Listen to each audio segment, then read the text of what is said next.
नमस्कार विद्यार्थी मित्र मैत्रिणींनो, आपण आज या ठिकाणी प्रथम वर्ष कला अर्थशास्त्र या विषयाचे बहुपर्यायी प्रश्न किंवा मल्टिपल चॉईस क्वेश्चन्स हे बघणार आहोत. तर चला सुरुवात करूया. पहिला प्रश्न आहे, आर्थिक वातावरण याच्यावर परिणाम करणारे सर्व आर्थिक घटक कोणते? Economic factors impacting economic environment अशा स्वरूपाचा हा प्रश्न आहे आणि याचे आपल्याकडे पर्याय आहेत. व्यावसायिक वागणूक, त्याच्यानंतर आहे ग्राहक वर्तन, त्याच्यानंतर आहे व्यावसायिक वागणूक आणि ग्राहक वर्तन हे दोन्ही, आणि ड आहे वरीलपैकी कोणताही नाही किंवा काहीही नाही. तर इथे जर आपण बघितलं तर आर्थिक घटक हे दोन्हीसुद्धा आहेत, म्हणजे व्यावसायिक वागणूक आणि ग्राहक वर्तन हे दोन्हीसुद्धा आर्थिक घटक आहेत आणि त्यामुळे क किंवा सी ऑप्शन हा या प्रश्नाचं उत्तर असू शकतं. म्हणजे व्यावसायिक वागणूक आणि ग्राहक वर्तन हे दोन्हीही, म्हणून ऑप्शन सी किंवा ऑप्शन क हे या प्रश्नाचं बरोबर उत्तर आहे. त्याच्यानंतर आपण वळूया दुसऱ्या प्रश्नाकडे. दुसरा प्रश्न असा आहे की आर्थिक वातावरणात सर्व बाह्य घटक असतात ते कोणते? आणि इथे आपल्याकडे ऑप्शन्स किंवा पर्याय आहेत. बाजारपेठ, त्याच्यानंतर आहे अर्थव्यवस्था, त्याच्यानंतर आहे ग्रह किंवा प्लॅनेट्स, आणि ड आहे बाजारपेठ आणि अर्थव्यवस्था. जर इथे आपण पाहिलं तर आर्थिक वातावरणात सर्व बाह्य घटक असतात ते कोणते? तर ते ग्रह नसू शकतं, कारण की ग्रह किंवा प्लॅनेट हे आर्थिक वातावरणावरती इम्पॅक्ट करणारा एक्सटर्नल फॅक्टर नसू शकतो. म्हणून बाजारपेठ आणि अर्थव्यवस्था हे या प्रश्नाचं उत्तर असू शकतं. म्हणून ड बाजारपेठ आणि अर्थव्यवस्था हे आपल्यासाठी करेक्ट ऑप्शन आहे. त्याच्यानंतर वळूया तिसऱ्या प्रश्नाकडे. आर्थिक वातावरण म्हणजे बाह्य घटक ज्याचा टिंबटिंब प्रभाव आहे. आर्थिक वातावरण म्हणजे बाह्य घटक ज्याचा टिंबटिंब प्रभाव आहे, आणि याचे पर्याय आहेत आपल्याकडे. याचा किंवा ज्याचा थेट आर्थिक परिणाम किंवा प्रभाव आहे, त्याच्यानंतरनं अप्रत्यक्ष किंवा इनडायरेक्ट आर्थिक परिणाम किंवा प्रभाव असू शकतो, त्याच्यानंतरनं कोणताही आर्थिक परिणाम होणार नाही किंवा प्रभाव होणार नाही अशा स्वरूपाचं असू शकतं, किंवा वरीलपैकी कोणताही नाही किंवा काहीही नाही.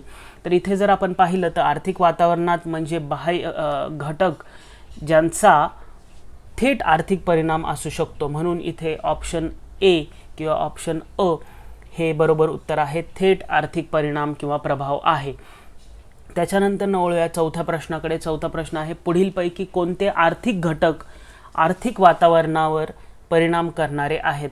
इथे थेट आर्थिक घटक असे विचारले गेलेले आहेत किंवा इकॉनॉमिक फॅक्टर्स, आणि आपल्याकडे पर्याय आहेत भांडवल निर्मिती किंवा कॅपिटल फॉर्मेशन, त्याच्यानंतर आहे उपभोग पातळी किंवा consumption level or levels of consumption, त्याच्यानंतर आहे बाजाराचा आकार किंवा मार्केट साईज, आणि वरीलपैकी सर्व. जर आपण इथे पाहिलं तर तिन्ही ऑप्शन्स म्हणजे भांडवल निर्मिती, उपभोग पातळी आणि बाजाराचा आकार मार्केट साईज हे सगळे आर्थिकच घटक आहेत, म्हणून वरीलपैकी सर्व हे या प्रश्नाचं उत्तर असू शकतं. त्याच्यानंतर वळूया पाचव्या प्रश्नाकडे, आणि प्रश्न असा आहे की खालीलपैकी कोणती आर्थिक वातावरणाची वैशिष्ट्ये आहेत? Factors, economic factors which are in a sense the characteristics of economic environment. तर खालीलपैकी कोणती आर्थिक वातावरणाची वैशिष्ट्ये असू शकतात किंवा आहेत? ते गतिमान आहे, म्हणजे आर्थिक वातावरण हे गतिमान आहे. त्याच्यानंतरनं आर्थिक वातावरणामध्ये शासनाचे मार्गदर्शन आहे किंवा शासनाने मार्गदर्शन केलेले आहे त्याच्यामध्ये. त्याच्यानंतर आहे आर्थिक क्रियांशी संबंध आहे, आणि त्याच्यानंतरनं वरीलपैकी सर्व. तर इथे आपण पाहिलं तर ते गतिमान आहे, शासनाचं त्यांना मार्गदर्शन लाभलेलं असतं, आणि त्याच्यानंतरनं आर्थिक क्रियेशी त्यांचा संबंध असतो, अशा स्वरूपाचं आर्थिक वातावरण असतं, म्हणून वरीलपैकी सर्व हे या प्रश्नाचं उत्तर असू शकतं किंवा आहे. त्याच्यानंतर वळूया सहाव्या प्रश्नाकडे. सहावा प्रश्न अशा स्वरूपात आहे, पुढीलपैकी कोणता घटक आर्थिक परिस्थिती प्रभावित करणारा आर्थिक घटक नाही? म्हणजे आर्थिक व्यवस्थेवरती किंवा परिस्थितीवरती प्रभाव किंवा इम्पॅक्ट करणारा आर्थिक घटक नाही किंवा नॉन इकॉनॉमिक फॅक्टर याच्यातला कुठला असू शकतो? आणि आपल्याकडे असणारे ऑप्शन्स किंवा पर्याय आहेत. राजकीय स्थिरता, त्याच्यानंतर आहे उत्पन्न किंवा इन्कम, त्याच्यानंतर आहे महागाई किंवा इन्फ्लेशन, आणि व्याजदर किंवा इंटरेस्ट रेट. जर आपण इथे पाहिलं तर उत्पन्न, महागाई आणि व्याजदर हे सगळे इकॉनॉमिक फॅक्टर्स आहेत, आणि राजकीय स्थिरता हा नॉन इकॉनॉमिक फॅक्टर आहे, हा एक पॉलिटिकल फॅक्टर आहे, म्हणून राजकीय स्थिरता हा एक नॉन इकॉनॉमिक फॅक्टर याचं उत्तर असू शकतं. त्याच्यानंतर वळूया सातव्या प्रश्नाकडे. वित्तीय धोरण टिंबटिंब कोणी बनवले आहे? वित्तीय धोरण कुठल्याही देशामध्ये कोण बनवतं? आणि तिथले आपल्याकडे पर्याय आहेत या प्रश्नासाठी. रिझर्व्ह बँक ऑफ इंडिया किंवा त्या देशाची सेंट्रल बँक, त्याच्यानंतर आहे स्टेट बँक ऑफ इंडिया, त्याच्यानंतर आहे भारत सरकार, आणि वरीलपैकी काहीही नाही. कारण की हा पेपरच आपला इंडियन इकॉनॉमिक एन्व्हायरमेंट अशा स्वरूपाचा आहे, म्हणून इथे ऑप्शनसुद्धा इंडियाशी रिलेटेड दिलेले आहेत आपण. आणि इथे जर आपण पाहिलं तर भारत सरकार हे बरोबर उत्तर आहे. वित्तीय धोरण हे भारत सरकार बनवतं. त्याच्यानंतर आपण वळूया 8व्या प्रश्नाकडे. 8वा प्रश्न आहे भांडवलशाही अर्थव्यवस्था यांचे वैशिष्ट्य कोणते? भांडवलशाही अर्थव्यवस्था यांचे वैशिष्ट्य आपल्याला ओळखायचे आहेत. आणि इथे आपल्याकडे ऑप्शन्स आहेत खाजगी उपक्रम, त्याच्यानंतरनं सरकारचे नियंत्रण, त्याच्यानंतरनं राजकीय नियंत्रण, आणि वरीलपैकी काहीही नाही. जर इथे आपल्याकडे वरीलपैकी सर्व जर ऑप्शन असतं तर ते या प्रश्नाचं उत्तर ठरलं असतं. कारण की खाजगी उपक्रम तर असतातच, सरकारचं काही प्रमाणात नियंत्रण असतं भांडवलशाहीमध्ये, आणि राजकीय नियंत्रण किंवा पॉलिटिकल इंटरफेरन्स हे सुद्धा आपल्याला बघायला मिळतं. म्हणून इथे तो ऑप्शन नसल्यामुळे खाजगी उपक्रम हे या प्रश्नाचं उत्तर असू शकतं. भांडवलशाही अर्थव्यवस्था यांची वैशिष्ट्य कोणती? तर यांची वैशिष्ट्य खाजगी उपक्रम हे असू शकतं. त्याच्यानंतर आपण वळूया 9व्या प्रश्नाकडे. 9वा प्रश्न असा आहे की समाजवाद अंतर्गत उत्पादनाची संसाधने टिंबटिंबद्वारा आयोजित व्यवस्थापित केली जातात. त्याच्यामध्ये आपल्याकडे पर्याय आहेत खाजगी उपक्रम, त्याच्यानंतरनं भारत सरकार किंवा कुठल्याही देशाचं सरकार, त्याच्यानंतरनं लोक किंवा कुठल्याही देशातील लोक, आणि वरीलपैकी काहीही नाही. जर आपण इथे व्यवस्थित वाचलं तर समाजवाद अंतर्गत उत्पादनाची संसाधने टूल्स ऑफ प्रोडक्शन टिंबटिंबद्वारा आयोजित व्यवस्थापित केली जातात. आणि इथे बरोबर उत्तर आहे त्या कुठल्याही देशाच्या सरकारने केलं जातं. म्हणून ऑप्शन बी, आपण इंडियन इकॉनॉमिक एन्व्हायरमेंट हा विषय शिकतोय म्हणून ऑप्शन बी भारत सरकार हे या प्रश्नाचं उत्तर असू शकतं. त्याच्यानंतर आपण वळूया 10व्या प्रश्नाकडे. 10वा प्रश्न मिश्र आर्थिक व्यवस्था म्हणजे काय? किंवा म्हणजे टिंबटिंब अशा स्वरूपाचा आहे. मिश्र आर्थिक व्यवस्था म्हणजे सार्वजनिक आणि खाजगी क्षेत्राचे सहअस्तित्व असणे, means there is coexistence of government and private sector, त्याच्यानंतर किंवा प्रायव्हेट अँड पब्लिक सेक्टर, त्याच्यानंतरनं आहे खाजगी उपक्रम आहेत, त्याच्यानंतरनं परदेशी क्षेत्र आहे, आणि वरीलपैकी काहीही नाही. जर इथे आपण बघितलं तर मिश्र आर्थिक व्यवस्था म्हणजे अशी अर्थव्यवस्था जिथे सार्वजनिक आणि खाजगी क्षेत्राचा सहअस्तित्व पाहायला मिळतो. म्हणून ऑप्शन ए किंवा ऑप्शन हा या प्रश्नाचं उत्तर असू शकतं. त्याच्यानंतर आपण वळूया 11व्या प्रश्नाकडे. 11वा प्रश्न अशा स्वरूपाचा आहे समाजवादी अर्थव्यवस्थेची मुख्य वैशिष्ट्य कोणती? आणि इथे आपल्याकडे ऑप्शन्स आहेत सरकारी मालकी, त्याच्यानंतर आहे सरकारद्वारे नियोजन असते, त्याच्यानंतरनं स्पर्धेचा अभाव असतो, आणि वरीलपैकी सर्व. जर आपण इथे पाहिलं तर समाजवादी अर्थव्यवस्थेची मुख्य वैशिष्ट्ये हे तिन्ही आहेत, म्हणजे सरकारी मालकी, त्याच्यानंतरनं सरकारद्वारे नियोजन, आणि स्पर्धेचा अभाव. म्हणून वरीलपैकी सर्व हे या प्रश्नाचं उत्तर असू शकतं. त्याच्यानंतर वळूया 12व्या प्रश्नाकडे. 12वा प्रश्न परत आर्थिक प्रणाली किंवा मिश्र आर्थिक प्रणाली याच्या संदर्भात आहे. मिश्र आर्थिक प्रणालीची मुख्य वैशिष्ट्य कोणती? मिश्र आर्थिक प्रणाली याची मुख्य वैशिष्ट्य कोणती? आणि इथे आहे केंद्रीकृत नियोजन म्हणजे सेंट्रलाइज प्लॅनिंग, त्याच्यानंतर आहे सार्वजनिक आणि खाजगी क्षेत्राचा सहअस्तित्व, आत्ता सांगितलं होतं की coexistence of public and private sector, त्याच्यानंतर व्यापार आणि रोजगार याचे स्वतंत्र, आणि त्याच्यानंतर ऑप्शन डी आहे वरीलपैकी सर्व. जर आपण मिश्र आर्थिक प्रणाली पाहिली तर तिथे आपल्याला या तिन्ही गोष्टी बघायला मिळणार, आणि म्हणून ऑप्शन डी वरीलपैकी सर्व हे या प्रश्नाचं उत्तर असू शकतं. त्याच्यानंतर वळूया आपण 13व्या प्रश्नाकडे. 13वा प्रश्न अशा स्वरूपाचा आहे पुढीलपैकी कोणती राजकीय परिस्थिती आर्थिक वातावरणावर परिणाम करते? राजकीय परिस्थिती आपल्याला पाहायची आहे. प्रशासनात लोकशाही, त्याच्यानंतरनं ऑप्शन बी आहे राजकीय स्थिरता, त्याच्यानंतरनं आहे रोजगारचे कायदे, आणि वरीलपैकी सर्व. जर आपण ह्या तिन्ही गोष्टी पाहिल्या म्हणजे प्रशासनात लोकशाही, त्याच्यानंतरनं राजकीय स्थिरता आणि रोजगार कायदे, तर हे तिन्हीही कुठल्या ना कुठल्या सेन्समध्ये राजकीय परिस्थितीच्या संदर्भात आहेत, आणि म्हणून वरीलपैकी सर्व हे या प्रश्नाचं उत्तर असू शकतं. त्याच्यानंतर आपण वळूया 14व्या प्रश्नाकडे. 14वा प्रश्न असा आहे की आर्थिक वातावरणावर परिणाम करणारे सामाजिक सांस्कृतिक घटक कोणते? Socio cultural factors impacting economic environment, अशा स्वरूपाचा हा प्रश्न आहे. आणि आपण इथे आता ऑप्शन्स बघूया. पहिला ऑप्शन आहे धार्मिक मतप्रदर्शन, दुसरा आहे भ्रष्टाचार, तिसरा आहे असहाय्य वृत्ती आणि चौथा आहे वरीलपैकी सर्व. तर आपण इथे पाहिलं तर आर्थिक वातावरणावर परिणाम करणारे सामाजिक सांस्कृतिक घटक हे तिन्ही असू शकतात. म्हणजे तुमची धार्मिक मतप्रदर्शन, त्याच्यानंतरनं भ्रष्टाचार, त्याच्यानंतरनं असहाय्य वृत्ती. त्यामुळे वरीलपैकी सर्व हे या प्रश्नाचं उत्तर असू शकतं. त्याच्यानंतर आपण वळूया 15व्या प्रश्नाकडे. खालीलपैकी कोणता आर्थिक वातावरणावर परिणाम करणारा तांत्रिक घटक नाही? इथे विचारलं आहे की which of the following is not a technological factor impacting economic environment. त्यामुळे प्रश्न आपल्याला व्यवस्थित वाचायचा आहे. तांत्रिक घटक नाही असा प्रश्न विचारलेला आहे. आणि आपल्याकडे पर्याय आहेत केंद्र राज्य संबंध, त्याच्यानंतर दुसरा पर्याय आहे कालबाह्य तंत्रज्ञान किंवा आउटडेटेड टेक्नॉलॉजी, त्याच्यानंतर आहे कौशल्य किंवा स्किल्स, आणि वरीलपैकी काहीही नाही. इथे क्लिअरली आपल्याला विचारलेलं आहे की तांत्रिक घटक कुठला नाही. आणि इथे जर आपण पाहिलं तर केंद्र राज्य संबंध हा आपल्याला राजकीय घटक दिसतोय आणि तांत्रिक घटक नाही दिसत आहे, म्हणून हे या प्रश्नाचं उत्तर असू शकतं. केंद्र राज्य संबंध हे या प्रश्नाचं उत्तर आहे. त्याच्यानंतर आपण वळूया 16व्या प्रश्नाकडे. 16वा प्रश्न आहे खालीलपैकी कोणते आर्थिक पर्यावरणास नैसर्गिक संसाधन आवाहन नाही? म्हणजे नॅचरल रिसोर्स चॅलेंज कुठला नाही आहे इकॉनॉमिक एन्व्हायरमेंटला, अशा स्वरूपाचा प्रश्न आहे हा. खालीलपैकी कोणते आर्थिक पर्यावरणास नैसर्गिक संसाधन आवाहन नाही? आणि तिथे आपल्याकडे ऑप्शन्स आहे कालबाह्य तंत्रज्ञान, त्याच्यानंतरनं जमीन वापरात बदल, त्याच्यानंतरनं उच्च जन्मदर आणि वरीलपैकी काही नाही.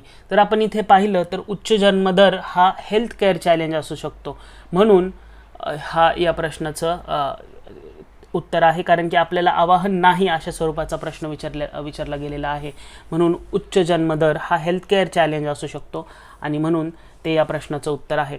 त्याच्यानंतर आपण 17व्या प्रश्नाकडे. 17वा प्रश्न आहे खालीलपैकी कोणती आर्थिक वातावरणास ऊर्जा स्त्रोत आवाहन आहेत? एनर्जी रिसोर्स चॅलेंज कुठले असू शकतात इकॉनॉमिक एन्व्हायरमेंटमध्ये? खालीलपैकी कोणती आर्थिक वातावरणास ऊर्जा स्त्रोत आवाहन आहेत?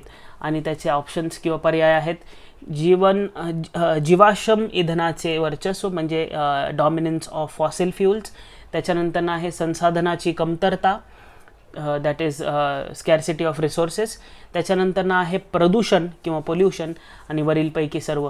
तर इथे आपण पाहिलं तर हे सगळेच एनर्जी रिसोर्स चॅलेंज किंवा ऊर्जा स्रोत आवाहन आहेत आणि म्हणून ऑप्शन डी वरीलपैकी सर्व हे या प्रश्नाचं उत्तर असू शकतं. त्याच्यानंतर वळूया 18व्या प्रश्नाकडे. 18वा प्रश्न असा आहे की खालीलपैकी कोणती आर्थिक पर्यावरणाचे आवाहन आहे? आर्थिक पर्यावरण म्हणजे इकॉनॉमिक एन्व्हायरमेंटला असणारे एन्व्हायरमेंटल चॅलेंजेस कुठले आहेत किंवा आवाहन कुठले आहेत?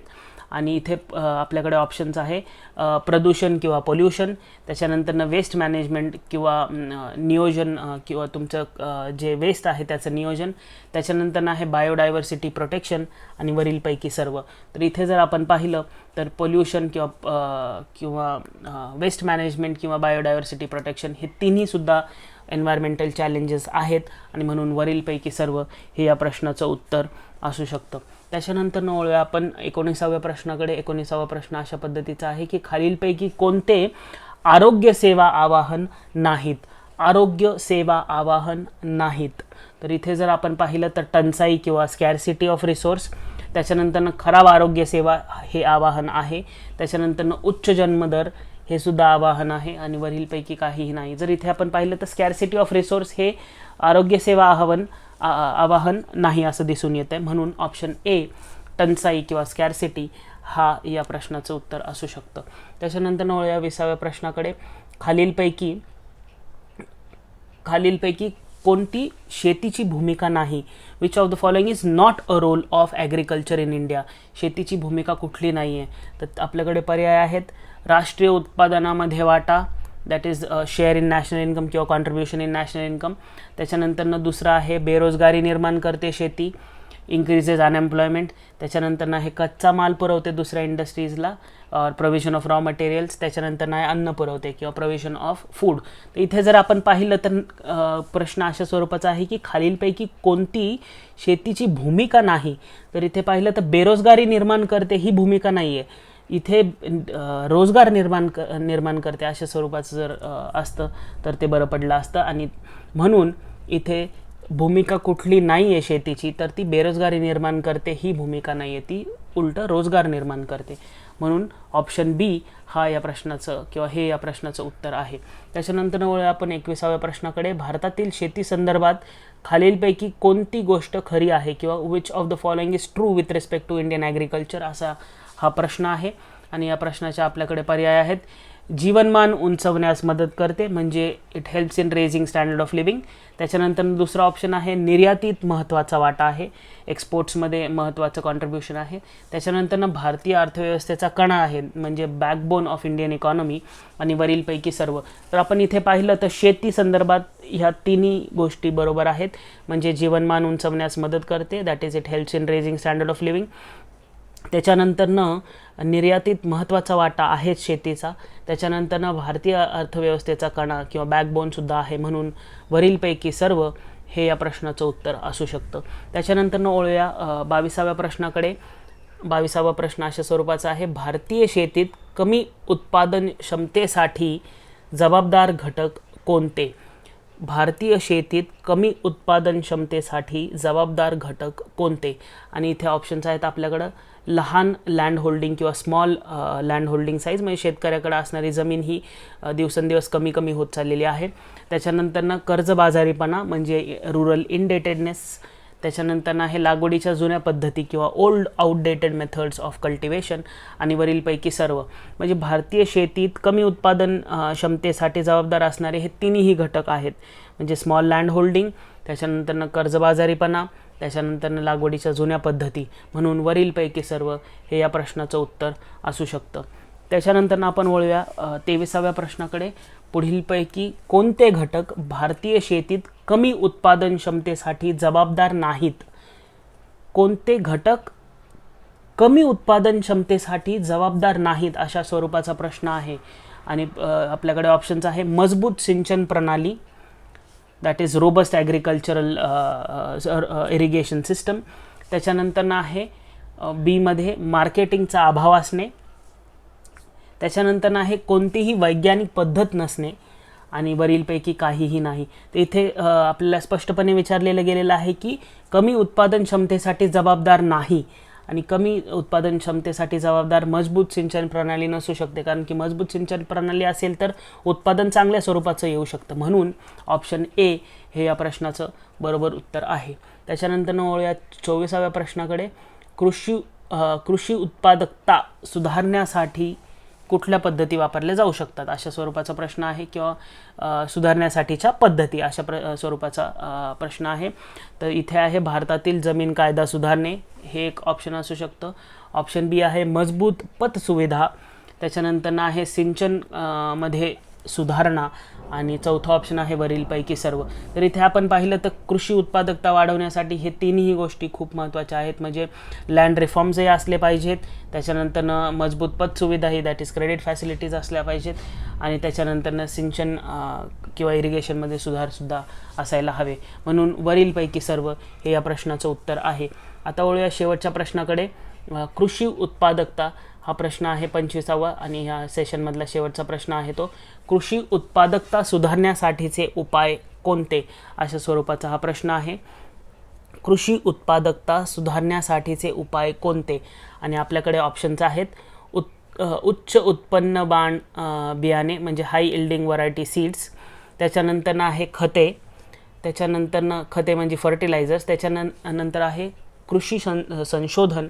आणि वरीलपैकी सर्व. जर आपण इथे पाहिलं तर कृषीमध्ये उत्पादकता सुधारण्यासाठी किंवा वाढवण्यासाठी हाय इल्डिंग व्हरायटी सीड किंवा उच्च उत्पन्न वाण बियाणे याचा वापर केला जाऊ शकतो, खते किंवा फर्टिलायझर्स याचा वापर केला जाऊ शकतो आणि कृषी संशोधन किंवा ॲग्रिकल्चरल रिसर्च याचाही खूप फायदा होऊ शकतो. म्हणून वरीलपैकी सर्व हे या प्रश्नाचं उत्तर असू शकतं. आता इथे मी थांबतो. 25 प्रश्न आपण या सेशनमध्ये कवर केलेले आहेत. इथून पुढच्या सेशनमध्ये पण मी चॅप्टर 2 आणि 3 याचे प्रश्न कवर करणार आहे. तर मग आपण त्यावेळेस भेटूयात. धन्यवाद.